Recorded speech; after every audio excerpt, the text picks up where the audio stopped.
Kita persiapkan hati dan pikiran kita, karena kita sebentar akan membaca dan merenungkan firman Tuhan. Kita berdoa. Kami bersyukur kepadamu ya Tuhan Allah kami yang kami kenal dalam Kristus, karena di hari yang baru, di tahun yang baru ini, kami masih diberikan kesempatan untuk ada bersama-sama dengan keluarga dalam setiap keseharian kami dan semua kepercayaan darimu. Kami bersyukur dan kami mau percaya selalu bahwa sama seperti Tuhan telah menyertai kami di tahun yang lalu, kami pun akan melangkahkan kaki kami di tahun yang baru ini dengan percaya bahwa Engkau akan menyertai kehidupan kami selalu untuk menunjukkan yang terbaik bagi kami sekalian. Dan saat ini kami hendak mendasarkan diri kami, hidup kami di dalam kebenaran firman-Mu. Pimpin kami supaya apa yang kami baca dan renungkan bersama-sama tidak berlalu sia-sia. Dalam Kristus Yesus kami berdoa dan bersyukur. Amin.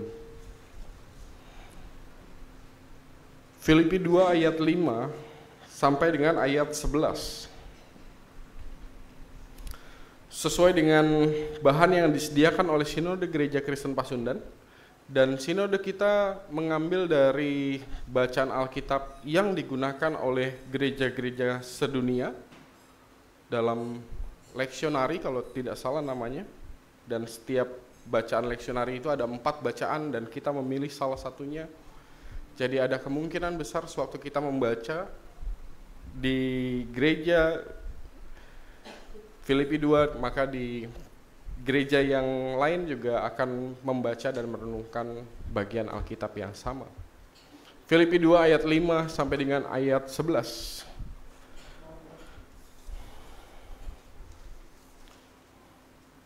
Saya akan membacakan buat kita sekalian. Inilah firman Tuhan. Hendaklah kamu dalam hidupmu bersama menaruh pikiran dan perasaan yang terdapat juga dalam Kristus Yesus, yang walaupun dalam rupa Allah tidak menganggap kesetaraan dengan Allah itu sebagai milik yang harus dipertahankan, melainkan telah mengosongkan dirinya sendiri dan mengambil rupa seorang hamba dan menjadi sama dengan manusia.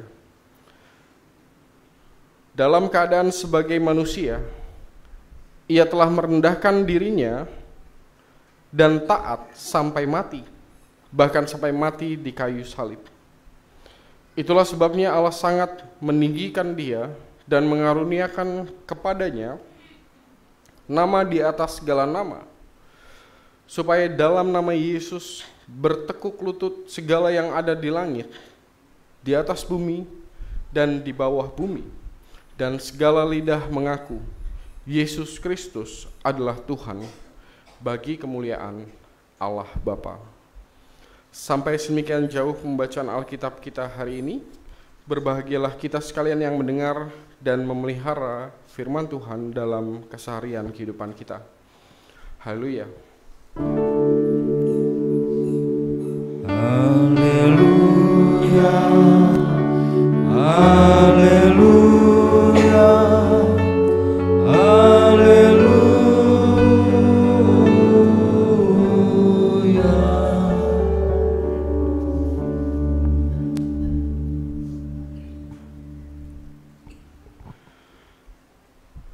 Shalom Bapak Ibu semuanya. Selamat tahun baru. Mengawali hari yang baru di tahun yang baru ini dengan satu tema yang kalau buat saya pribadi temanya sulit ya. Ada yang tahu tema kita hari ini? Kalau nggak salah ada di liturgi yang di-share di grup jemaat. Temanya adalah mengawali dengan, ini dia. Awali hidup dengan rendah hati. Mengawali hari baru di tahun yang baru dengan rendah hati. Menurut Bapak dan Ibu nih, saya mau nanya aja nih. Menurut Bapak dan Ibu, rendah hati itu sesuatu yang mudah atau yang gampang? Oh, nggak ada pilihan itu ya.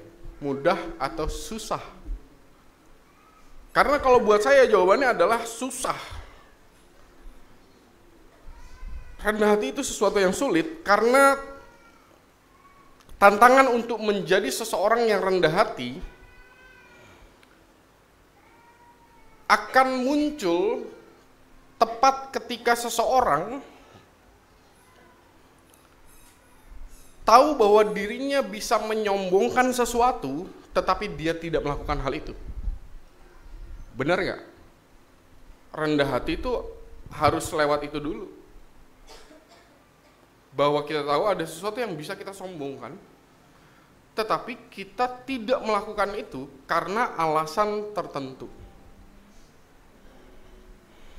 Jadi susahnya di situ karena untuk menjadi rendah hati seseorang juga tahu bahwa ada sesuatu yang bisa disombongkan tapi dia tidak mau melakukan hal itu. Tapi ada kesusahan yang lain lagi nih membahas tentang rendah hati. Saya mau nanya lagi nih. Kalau misalnya kerendah hatian itu harus diawali dengan sesuatu yang wow, luar biasa sehingga seseorang bisa menyombongkan karena hal yang dipikirnya wow dan luar biasa itu. Saya mau nanya lagi nih sama Bapak dan Ibu, memangnya di saat ini, di hari yang baru, di tahun yang baru ini, kalau kita melihat ke belakang, sepanjang perjalanan 2023 itu, memangnya hari ini apa yang Bapak Ibu bisa sombongkan? Ada? Saya mau kasih contoh konkret ya, sesuatu yang bisa disombongkan. Contoh konkretnya ada di dalam perikop kita. Lihatlah kembali ayat 6 dan 7. Ayat 6 dan 7 itu kan ceritanya tentang bagaimana Allah mengutus firman-Nya ke dunia. Keilahian yang tinggi sekali gitu ya. Dan kemudian kemanusiaan yang sebenarnya ya rendah sekali. Ingat salah satu renungan kita di masa raya Natal, bahkan untuk ketemu dengan para gembala, malaikat saja itu sudah gambarannya keagungan yang luar biasa. Dan sekarang yang kita baca adalah jauh melampaui malaikat. Karena malaikat itu ciptaan masih, tapi itu kan sudah menggambarkan keagungan yang luar biasa. Tetapi saat ini kita berhadapan dengan keilahian itu sendiri. Keilahian yang sangat tinggi dengan manusia yang sangat jauh sekali di bawah. Sesuatu yang sangat tinggi, dan sewaktu kita berhadapan dengan sesuatu yang sangat tinggi, maka dia bisa menyombongkan diri karena tahu yang seperti ini gitu ya. Dianya menyadari yang kayak gini. Oh, saya di sini, ada orang yang di sini. Maka bisa menyombongkan diri. Tapi justru apa yang dilakukan oleh Kristus justru menggambarkan tentang kerendah hatian yang sesungguhnya ya. Bahwa kalau mau sombong mah ya udah. Sebenarnya kalau kita pikir-pikir, ngapain Tuhan harus repot-repot datang ke dunia, lahir di kandang, nunggu 9 bulan dulu baru lahir gitu ya. Lalu kemudian harus mati untuk sesuatu yang sebenarnya kalau misalnya dia mau mudah, oh ini rusak. Karena siapa? Pasti bukan karena kesalahan Tuhan, tapi karena kesalahan orangnya dari awal. Maka yang bisa dilakukan oleh dia sebagai pencipta ya mudah aja. Sama aja kayak misalnya Bapak dan Ibu sedang membentuk sesuatu, lalu kemudian Bapak dan Ibu melihat, ini kayaknya jelek deh. Dihancurkan aja, dibuang aja, ganti yang baru. Selesai persoalan. Iya kan? Ngapain harus repot-repot ngebenerin? Bapak dan Ibu aja kalau pakai jam, lalu jam rusak, emangnya mau benerin? Atau HP rusak gitu ya. Dan kemudian harga perbaikannya jauh lebih mahal daripada harga beli yang baru. Walaupun mungkin jadi lebih ini ya, tipenya lebih di bawah. Tapi ngapain memperbaiki sedangkan kita bisa beli yang baru? Dan sesuatu yang sangat tinggi itu justru memilih melakukan hal yang kalau misalnya Bapak dan Ibu aja mungkin gak mau melakukan hal itu dalam keseharian kita dengan hal-hal yang sepele. Kembali ke pertanyaan yang tadi Bapak dan Ibu, lalu hari ini memangnya apa yang mau kita sombongin? di hadapan orang-orang di sekitar kita, atau bahkan di hadapan Tuhan. Saya jujur aja khawatirnya tuh, kita tuh bukannya rendah hati, tapi ya karena memang kita tidak tahu apa yang bisa kita sombongin. Dapat yang saya maksud ya? Ada orang yang dikatakan, wah kayak Kristus lah. Kristus sesuatu yang sangat-sangat tinggi, sesuatu yang bisa menyombongkan dirinya karena pencipta berhadapan dengan ciptaan, siapa yang sanggup menghadapinya. Lalu kemudian saya khawatirnya justru kita merasa diri kita ini tidak sombong, benar, tapi juga sekaligus karena kita memang kita merasa bahwa kita tidak memiliki sesuatu yang bisa kita sombongkan. Karena kita nggak punya kesempatan untuk jadi sombong. Tapi cobalah sewaktu kesempatan itu diberikan oleh Tuhan, maka disitulah kita bisa tahu bahwa apakah kita betul-betul seseorang yang serendah hati itu. Jadi rendah hati karena tidak tahu, ya merasa rendah hati, tapi juga karena dia tidak tahu apa yang dia bisa sombongin. Akhirnya jatuhnya ya rendah diri. Pakai bahasa renungan yang ngasar raya Natal ya jadi minder. Lawan dari rendah hati bukan sekadar tinggi hati, kalau buat saya lawannya adalah rendah diri. Nggak percaya diri, merasa Tuhan melupakan dia, merasa Tuhan tidak mengasihi dia, merasa bahwa dirinya tidak berharga. Wah, semuanya numplok di situ, maka dia bisa menjadi seseorang yang memang tidak sombong karena dia juga nggak punya, dia merasa bahwa dirinya nggak punya sesuatu yang bisa disombongi.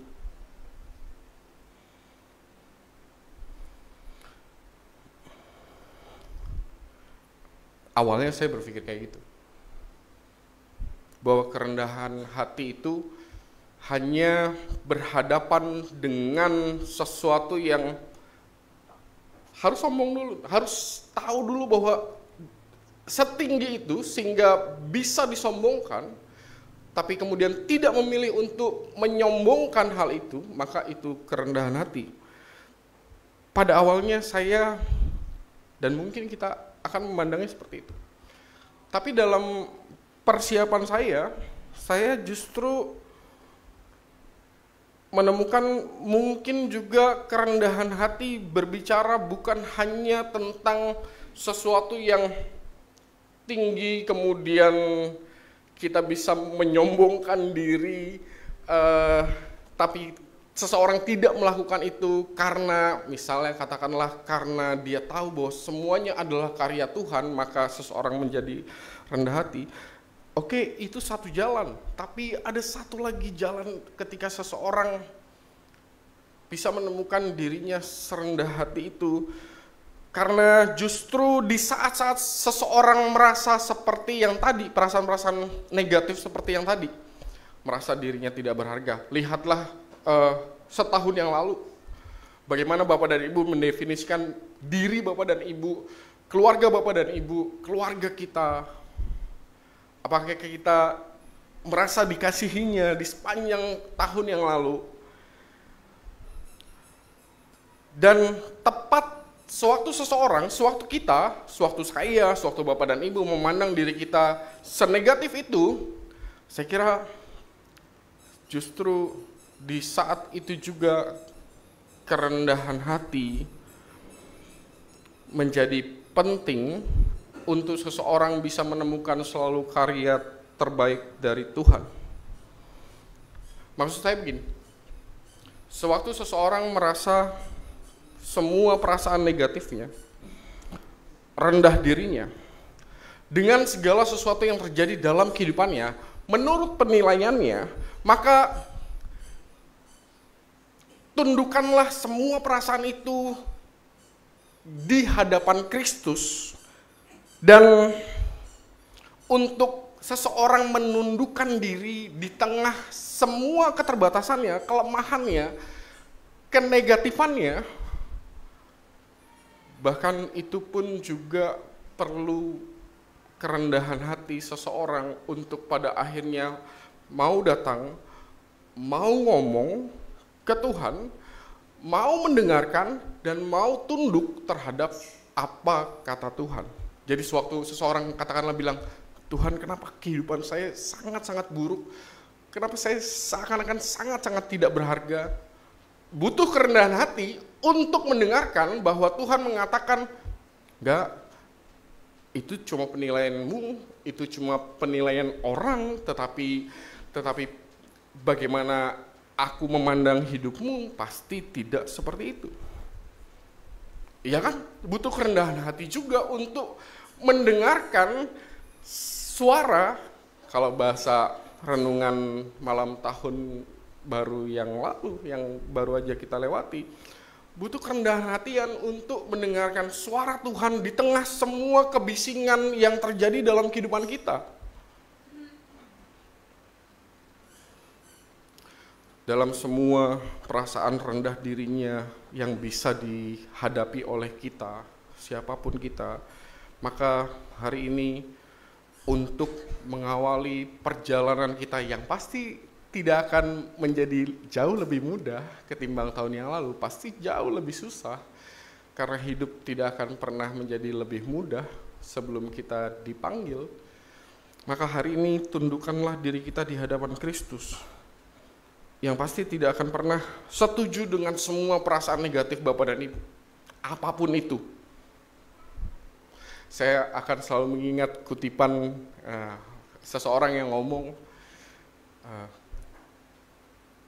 semua orang itu tidak boleh menganggap dirinya bukan siapa-siapa. Kenapa? Karena Kristus mati bukan untuk orang yang bukan siapa-siapa. Maksudnya Kristus melakukan semua ini. Dia, kalau bahasa perikop kita, dia datang ke dunia, mengosongkan dirinya, meninggalkan semua kekudusannya untuk menjadi sama seperti manusia, dan dia tidak akan melakukan hal itu untuk sesuatu yang dianggapnya sepele.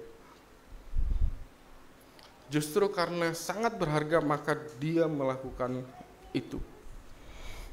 Hari ini dalam undangan perjamuan kudusnya, mari Bapak dan Ibu, apabila memang kita punya perasaan yang berat dalam menjalani hari baru di tahun yang baru ini, terutama sewaktu kita menengok ke belakang dan kemudian kita tahu bahwa beratnya tuh ada di situ, sehingga hari ini untuk memandang ke depan itu beratnya tuh ya karena apa yang terjadi di belakang.